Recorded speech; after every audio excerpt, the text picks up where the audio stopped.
네, 2022년 6월 29일 이정훈입니다. 나토 정상회담 이후 윤석열 대통령이 해야 할 문제를 다뤄보겠습니다. 오늘의 제목은 김건희의 식은땀 흐르는 소리가 여기까지 들린다 라는 반 윤석열 세력의 주장을 뽑아봤습니다. 부제로는 윤석열 대통령 국민한테 지지받기 위해서 하는 노력, 전력할 때 아니다. 적폐청산에 주력해라. 박지원 전 국정원장이 스페인 국왕부부가 주최한 갈라 만찬에 참석한 김건희 여사가 옷을 매우 잘 입었다라고 칭찬을 했어요. MBC 라디오 김정배의 시선 집중에서 영부인의 패션은 국격이다. 사진상으로 볼 때 김 여사가 아주 멋있더라 라고 했습니다. 근데 박지원 씨가 이렇게 얘기하면 이게 칭찬 같지가 않아요. 칭찬이 아닙니다. 몇 군데 언론에 떴고 카톡에 많이 돌아다니는데 이거 많이 보셨을 겁니다. 그 스페인 국왕 주최 갈라 만찬, 그러니까 갈라라는 거는 이제 뭐라 그러나 아주 막 화려한 쇼 같은 뭐 그런 거죠. 아주 그냥 제대로 하는 만찬에 갔습니다. 근데 우리 그 김건희 여사가 사진 찍을 때 이 처음으로 이제 국제 행사 가봤으니까 어디서 찍는지 몰라서 뒤로 물러나는 모습 보일 때 오른팔이 흔들흔들 걸리는 이 장면, 또 기념 촬영할 때 자기 자리 못 차서 주춤거리는 모습, 요것만 짤로 띄어내가지고 보여주면서 지금 보시듯이 그러면서 하는 얘기가, 누리꾼들이 김 여사의 식은땀 줄줄 흐르는 소리가 여기까지 들리는 듯하다. 사람들이 하도 많이 말을 하니 행동이 조심스러운가 보다. 뭐 이런 식으로 빈정거리고 있습니다. 저도 저 영어 잘 못합니다. 외국인들하고 꽤 많이 좀 그전에 만나봤어요. 외국계 무기 회사들 사람들 만나서 하다 보면 참 저도 사람 만나는 게 직업이지만 외국인들 만나면 힘들더라고요. 그 사람들이 말하는 게 정확하게 무슨 뜻인지 뉘앙스를 잘 파악하지 못하겠어요. 냄새도 다르고 느낌도 다르고 생경하고, 그래서 저도 많이 긴장합니다. 어떻게 하든 그걸 빠져나가기 위해서 유머롭게 좀 해보려고 하는데 한국말도 힘든데 영어로 하려니까 힘들어요. 그래서 외국인들 만나는 건 상당히 저도 힘든데, 더군다나 비행기 타고 스페인까지 가려면 한 10시간 타야 되죠. 시차 바뀌면 잠 못 자죠. 그 유럽 여러 번 다녀봤습니다. 그리고 그 다음날 날이 밝아서 그쪽 사람들 만나면 정신없죠. 더군다나 막 음악 있고 사람들 많고 영어 막 들려오고 잘해야 된다 긴장하면 어렵죠. 그래서 자기 자리 못 찾고 어색한데, 뭐 그쪽 주최 측은 다 아니까 그런 거지만 아무래도 동양인이 서양 가면 힘듭니다. 근데 거기서 이렇게 김 여사가 조금 이렇게 당황한 모습 보인 걸 짤로 떼어갖고 이렇게 돌리면서 뭐라 그럴까요? 놀리는 거죠.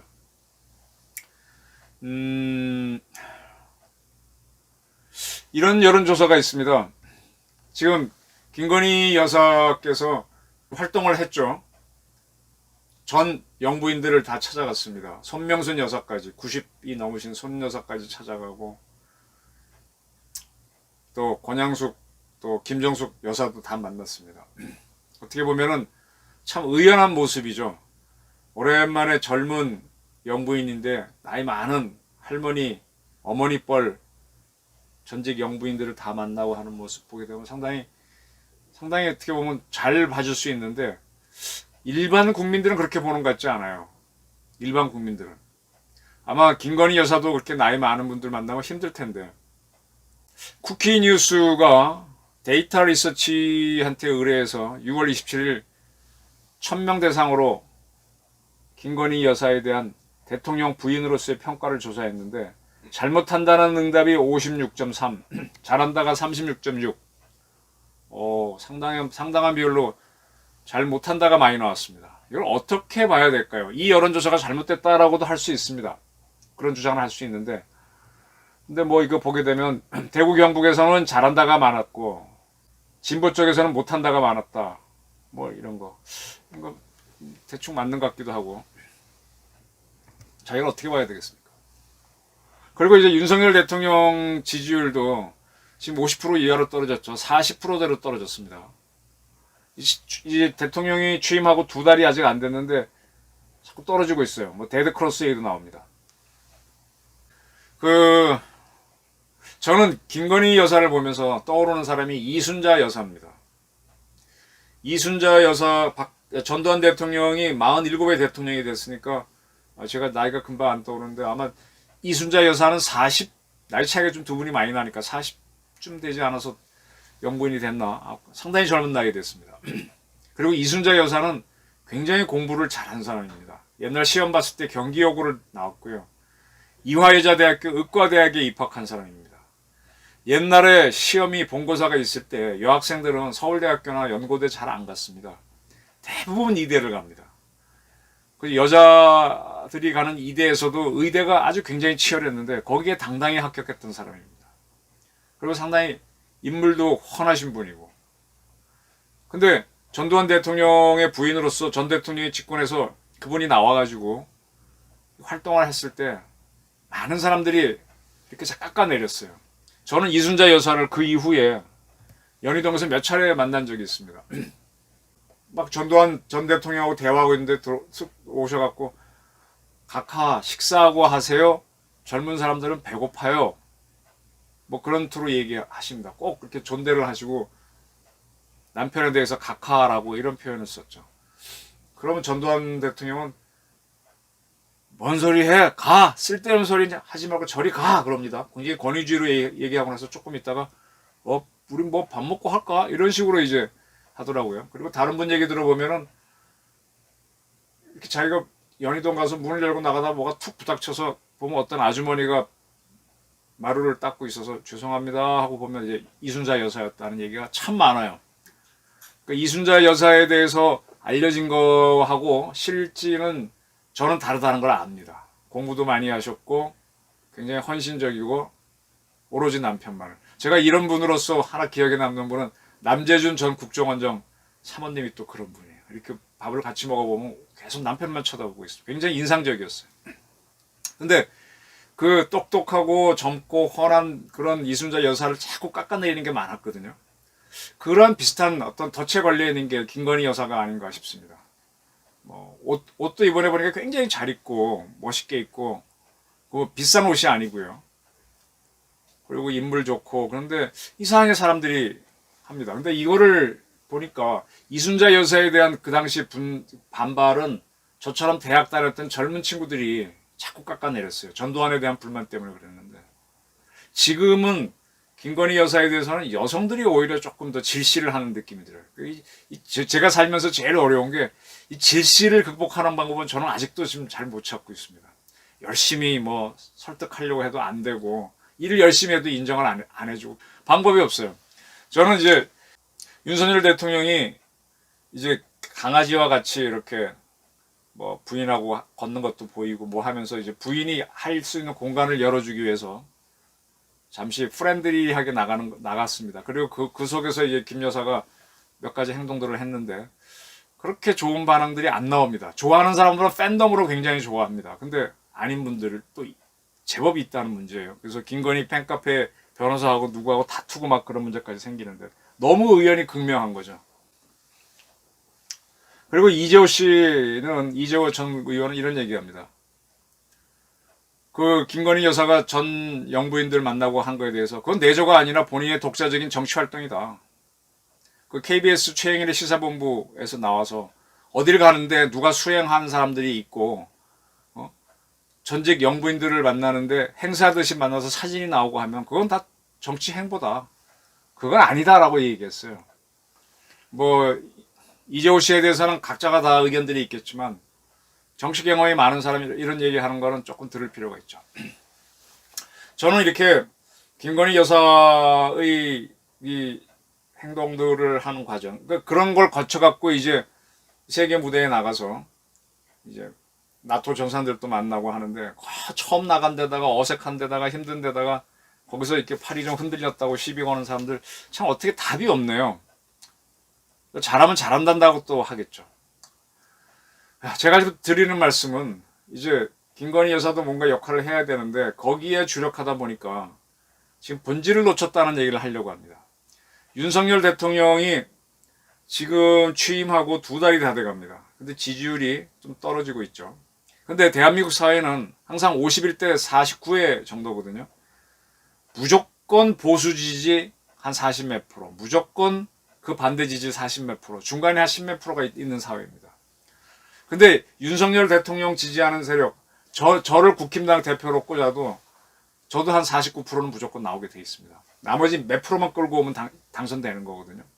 근데 윤 대통령은 어떤 약점이 있는가 하면 박근혜 대통령을 구속시켰다라는 것 때문에 보수 세력 중의 일부가 강하게 윤석열 대통령한테 반대하고 있습니다. 그러니까 원래 40% 반대 세력이 있고 여기가 와해가 되니까 50%를 못 넘기고 있는 그런 모습인 거죠. 중간 있는 사람들은 뺀다고 하더라도.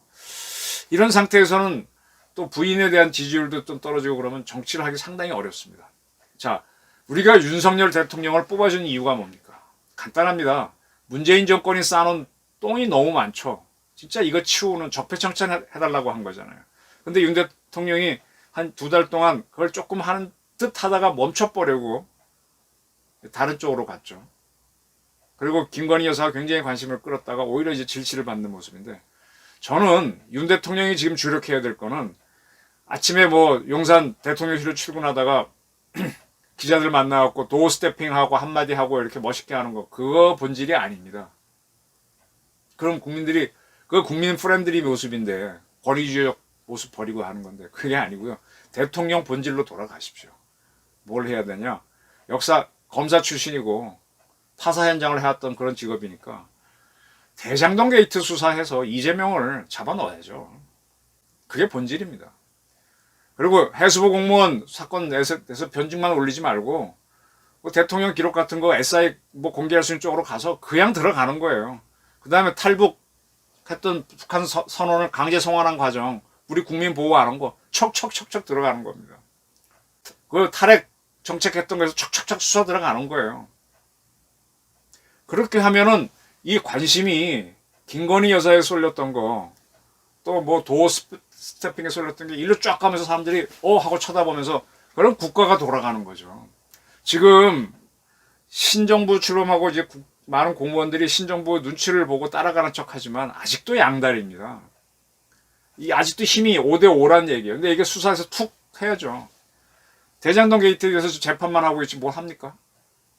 물론 이제 검수완박법이 9월 달에 되니까 이제 추춤하는 거는데 그 사이라도 들어가야 됩니다. 그 방법을 찾아야 돼요. 그건 찾는 거는 이제 많은 사람 아이디어를 구해야 되겠죠. 검수완박법 이후에는 어떻게 하느냐.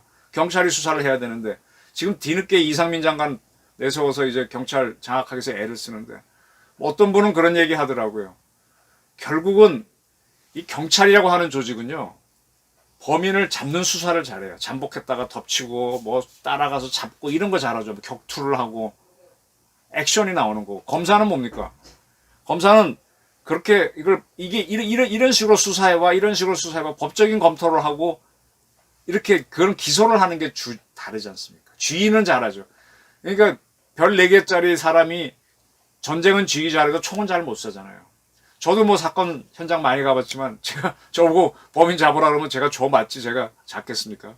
그러나 이제 기사로서 설명하는 건 자신 있게 할 수 있고 다 역할이 다른데 지금 저 수사를 주로 하는 경찰을 수사권을 줘서 기소 모든 걸 결정하게 되면은 법적인 문제가 많이 생기죠. 이럴 바에는 차라리 이 검사들을 뭐 방법은 무엇일지 모르겠지만 경찰로 보내서 경찰이 돼가지고 수사를 제대로 기소할 수 있도록 하게 하는 것도 방법이죠. 그렇게 해서 버커비리, 대장동 게이트, 제가 이제 본부자, 본인하고 부인하고 자녀, 이재명 씨 같은 거 본부자 비리랑 그리고 수사 똑똑똑 해갖고 아니 문재인 씨가 지지율 높았던 것도요. 박근혜 대통령 구속부터 해가지고 쫙 적폐 수사하면서 계속 꼼짝 못하고 끌려갔던 겁니다. 지지율도 높았고 이렇게 하고 그다음에 북한 문제에 대해서도 강하게 나가면 되는 거거든요. 북한 문제는 이제 그럭저럭 하는데 국내에서 지금 이걸 못 하고 있어요. 왜? 어떤 부인이 이제 할 영역을 만들어주기 위해서 국민 프렌드리로 나가다 보니까. 그리고 지금 절대 다수인 야당하고 협치를 기대하는 것 같은데 어려울 겁니다. 오히려 계속 김건희 여사 뭐 파고들면서 빈정거리면서 끌 겁니다. 그래서 저는 그 윤석열 대통령이 마드리드에서 돌아오시면 강하게 문재인 정권이 쌓아놓은 똥 치우는 작업에 전력해라. 그것이 윤석열 정부를 강화시키고 눈치 보고 있는 공무원들이 아씨 이거구나 하고 확실히 인식을 하게 되는 거고. 그리고 일단 가장 중요한 게 전쟁을 할 땐 피가 식별이잖아요. 누가 적이고 내가 친구인지 알아야 할 거 아닙니까? 그거를 명백하게 그걸 쳐야죠. 물론 거기에 대해서 반대급부는 있습니다. 아주 강하게 저항하는 세력이 나오겠죠. 그거 강호하고 가는 거죠. 그렇게 할 때 이 기강이 잡히고 지금 이 복잡한 위기를 돌파할 수 있을 겁니다. 계속 이렇게 어정쩡하게 가게 되면 윤 대통령이 민노총이 이제 시위를 하고 뭐 이렇게 되면은 이명박 대통령처럼 힘을 잃을지도 모릅니다. 김건희 여사가 스페인 국왕 만나면서 당황하는 모습, 식은땀 흐르는 소리가 여기까지 들린다. 이런 것들이 기사로 툭 올라올 정도로 여지가 많이 열린 거는 다시 한번 생각해 보셔야 되고요. 이제 윤 대통령도 국민 프렌드리가 아닌 적폐청산, 문재인 정권이 쌓아놓은 똥 치우는데 전력을 할 때다. 박지원 같은 사람, 제가 서서박이라고 정리를 해줬습니다. 이런 서서박 같은 사람들 탁탁 치고 들어갈 때 국민들이 그렇지 하면서 저항하는 사람은 목소리가 커지겠지만 그때부터 이제 리더십이 생기고 국가의 방향이 나오는 겁니다. 프렌드리가 아니다. 적폐청산. 네, 저희 의견이었습니다. 경청해 주셔서 감사합니다.